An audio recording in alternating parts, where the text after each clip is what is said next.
Hi, Konstantin. Saw your post about having met with Renato and up in Prague and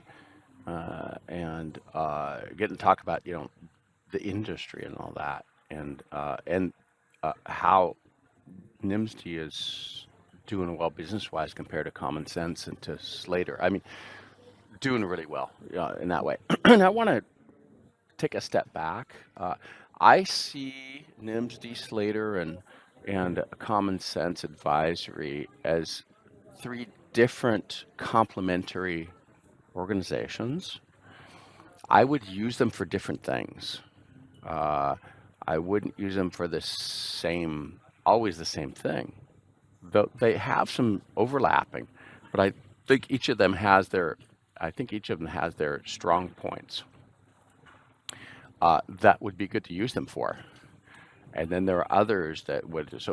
So I wouldn't say that so much that NIMSD is better business and Common Sense is more academic.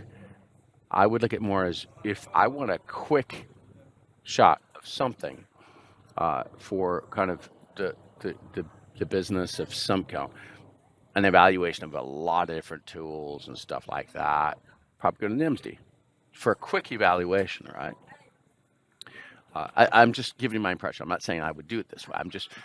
But if I want, but then Common Sense has got a lot more deep depth stuff that's longer, a lot more heavier weight on some topics, right? And a lot of that comes from the history of, I mean, before any of these existed, because you mentioned that NIMSD came after the others, and Renato actually started Common Sense with Don, so they both co-founded the thing. The Before that, there were a few of us in the industry that were doing the same type of market analysis, kind of niche stuff, more specific. I know that Rose Lockwood and Andrew Jocelyn, I think Rebecca Ray was doing it as well, and myself, were doing these types of activities. Uh, I was doing it specifically for the European Commission, so I had a specific mandate through ELRA and ELDA to do that. That was kind of one of my main, well, it wasn't one of my main tasks of one of my main projects. So it took about half my time for a couple of years to write reports for the European Commission, do an analysis of the language resources, language database industry, which means that you got to look at the tools themselves,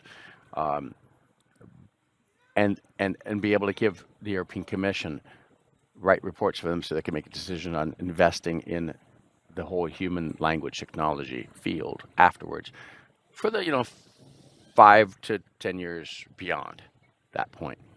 So that's what I was doing. But Rose Lockwood was writing articles, Latin Language International, and stuff. I mean, I was too. Andrew Jocelyn was as well. And Andrew has now, so Rose is now, I think, over at Common Sense, if I recall correctly. I think Rebecca is there as well.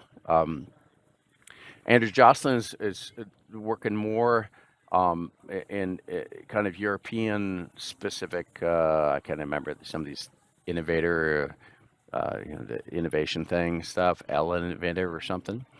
And I've kind of come back to R&D in a lot of different fields. So I kind of do this for fun, kind of the thing on the side, just for interest, my own personal interest of keeping up on stuff. But I'm not doing it like as a job every day because I'm doing software. So, which was what I was doing before I did that. I did that for a couple of years. So the four of us were kind of doing this in parallel and writing a lot of articles and reports and stuff. And then what happened is Common Sense kind of started in the scene with Otto and Don. That kind of grew very slowly because it's hard to do this, kind of break the ice on this kind of thing, to get people to pay for stuff, reports and stuff. kind of like it's like Allied Business or Forest Reports or Gardner, right? That kind of thing, or whatever. These different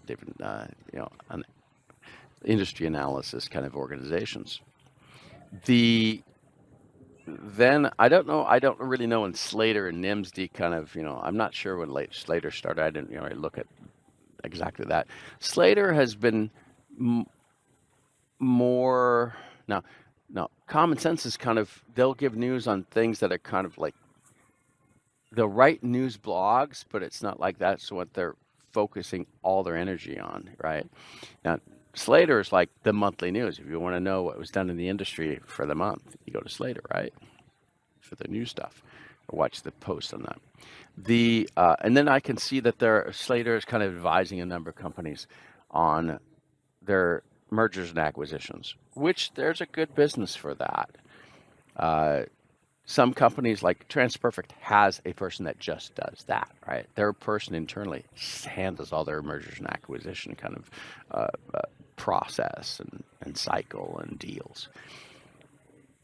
Those are the companies that buy, right? That buy a lot of good companies. They have an M&A department that handles that. But those that don't, obviously, they're going to need some help. So I can see where that kind of niche or that kind of help in an industry, I mean, that has a lot of M's and A's, right?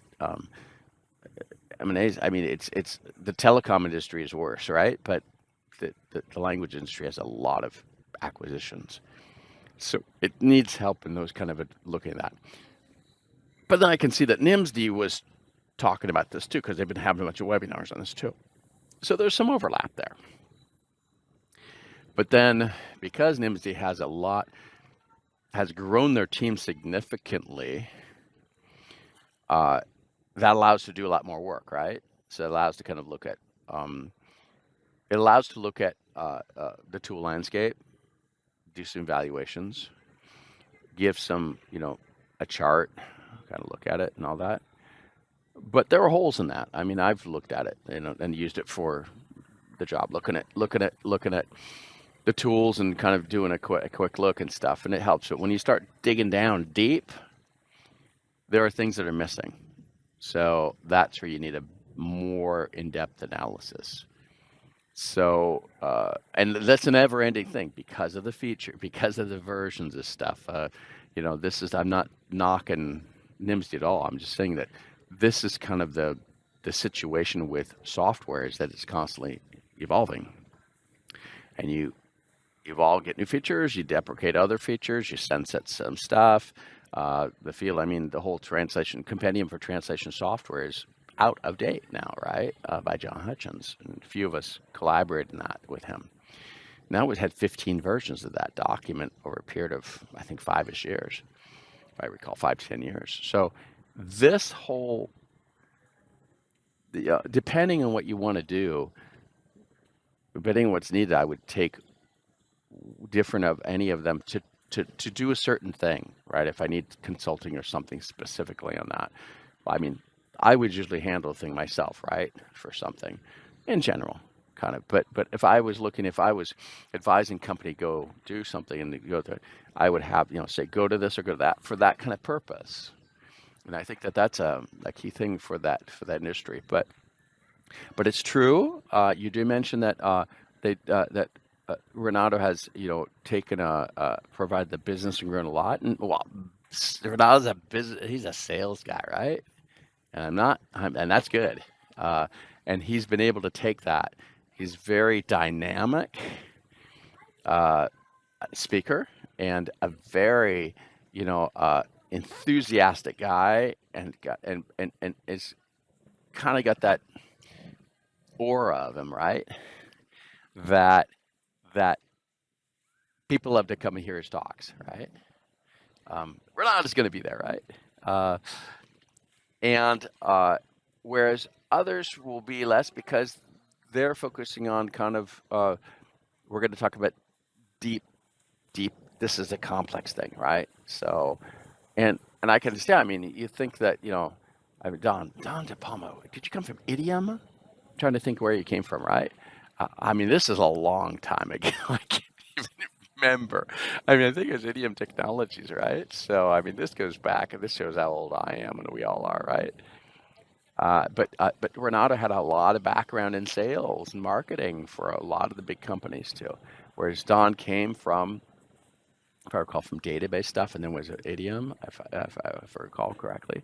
So there's a lot of that kind of plays in, right? So, uh, and then a lot of the people that are working, for Common Sense, either were doing these types of reports before, or were brought in because they had good background on certain topics, and then and had doctorates. So I mean, PhDs, which is you do research. This is the thing.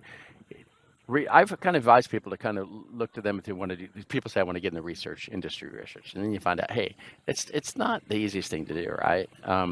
Depending on how level how deep you want to go in. So all this kind of comes into play, and I think that uh, uh, it's really good that we have some companies right now, these three providers or more, that provide this kind of stuff. Uh, you know, I mean, even you are doing some stuff that overlaps with them too on some stuff. But then you're doing some other stuff. So,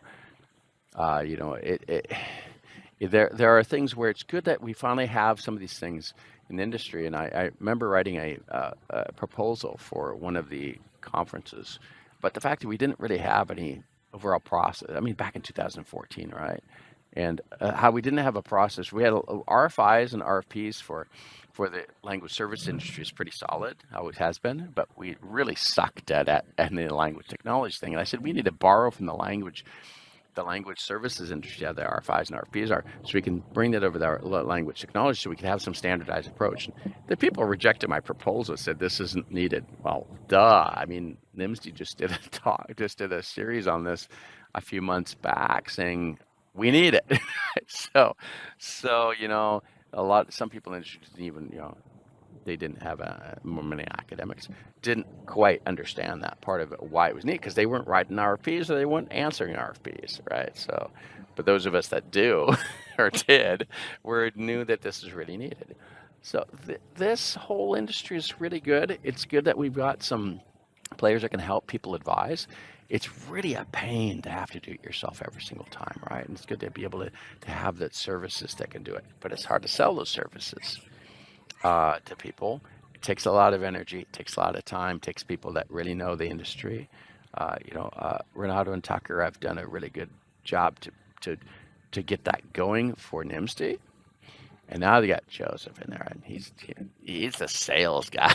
He's known to get sales. He kept getting awards. He kept getting winning stuff for sales stuff at all these conferences, right? So they brought him on, and they grew that and have hired a lot of people to do it. And when you got more workforce, and you can do things, right?